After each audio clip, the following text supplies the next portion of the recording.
नमस्कार दोस्तों, स्वागत है आप सभी का औसम ज्ञान में। और आज इस वीडियो में हम जानेंगे कुछ बेहद अमेजिंग फैक्ट्स के बारे में, जैसे कि सिर्फ लोहा ही चुंबक से क्यों चिपकता है, इंसानों को काटने के बाद मधुमक्खी खुद क्यों मर जाती है, और अगर आप एक हवाई जहाज को किराए पर लेना चाहते हैं तो उसके लिए आपको कितने पैसे देने होंगे। तो इस वीडियो को एंड तक बिना स्किप किए पूरा जरूर देखें। बट वीडियो शुरू करने से पहले आपसे एक छोटी सी रिक्वेस्ट करना चाहूंगा कि अगर आप इस चैनल पर नए हैं तो इस चैनल को सब्सक्राइब कर बेल आइकन जरूर दबाएं, जिससे कि आपको हमारी न्यू वीडियोस के नोटिफिकेशन मिलते रहें। तो चलिए शुरू करते हैं। दोस्तों, क्या आपको पता है कि चुंबक यानी कि मैग्नेट सिर्फ लोहे के साथ ही क्यों चिपकता है? वैसे आपके मन में ये सवाल कई बार आया होगा कि चुंबक लोहे के अलावा किसी और चीज से क्यों नहीं चिपकता है। दोस्तों, जैसा कि आप जानते हैं कि लोहा एक धातु है, साथ ही पीतल, स्टील और तांबा ये सभी धातु होते हैं, लेकिन चुंबक यानी कि मैग्नेट सिर्फ लोहे की ओर आकर्षित होती है।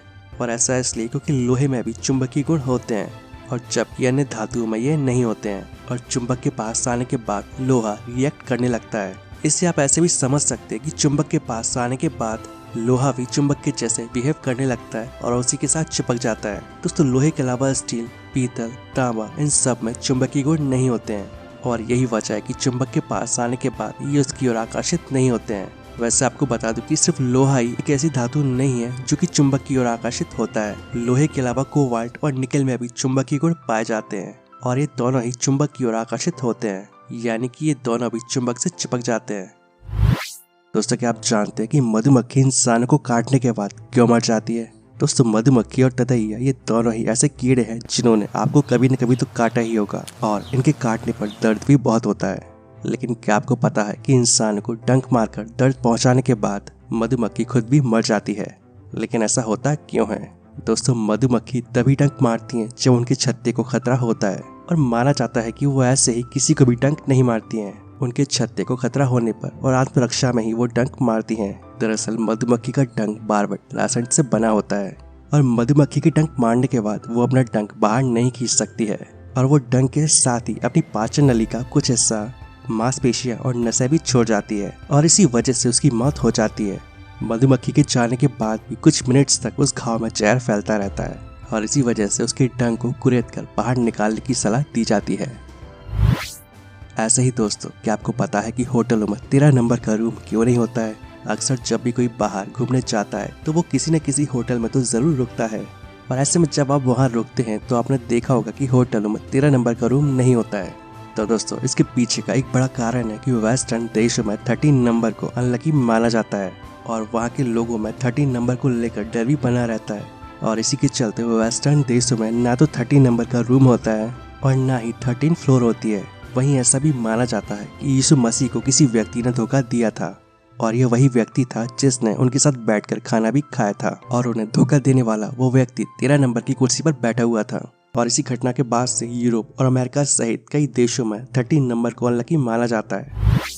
दोस्तों, आप में से ऐसे बहुत से लोग होंगे जो कि हेलीकॉप्टर पर घूमना चाहते होंगे, लेकिन क्या आपको पता है कि अगर एक हेलीकॉप्टर को किराए पर लिया जाए तो उसके लिए आपको कितने पैसे देने होंगे?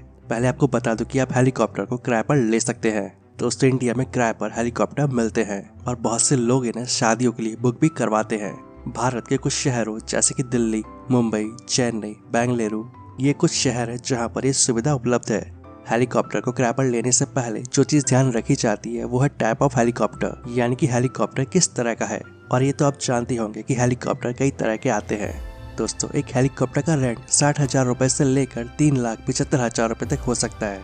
तो इसी वजह से हेलीकॉप्टर किराए पर लेते समय इस बात का ध्यान रखना जरूरी है कि आप किस तरह का हेलीकॉप्टर ले रहे हैं। जैसे अगर आप मल्टी इंजन टर्बाइन हेलीकॉप्टर किराए पर लेते हैं तो इसके लिए आपको 3,75,000 रुपए पर आवर के हिसाब से देने होंगे। हेलीकॉप्टर किराए पर लेते समय आपको क्रू के लिए भी पैसे देने होते हैं, साथ ही फ्यूल एंड ट्रांसपोर्टेशन और हेलीपैड सर्वे वगैरह इन सब के लिए भी आपको पैसे देने होंगे।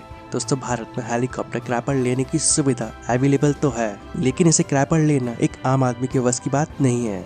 अगर आप सिर्फ हेलीकॉप्टर में घूमना चाहते हैं तो इसके लिए आप एक टिकट परचेस कर सकते हैं।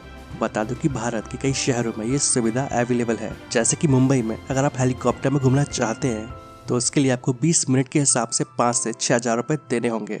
और वहीं अगर आप पूरे दिन के लिए हेलीकॉप्टर किराए पर लेना चाहते हैं तो इसका खर्चा 3 से 4 लाख रुपए के आसपास आ सकता है। अगर आप अपनी शादी के लिए हेलीकॉप्टर बुक करना चाहते हैं तो आप ऑनलाइन भी इसकी बुकिंग कर सकते हैं।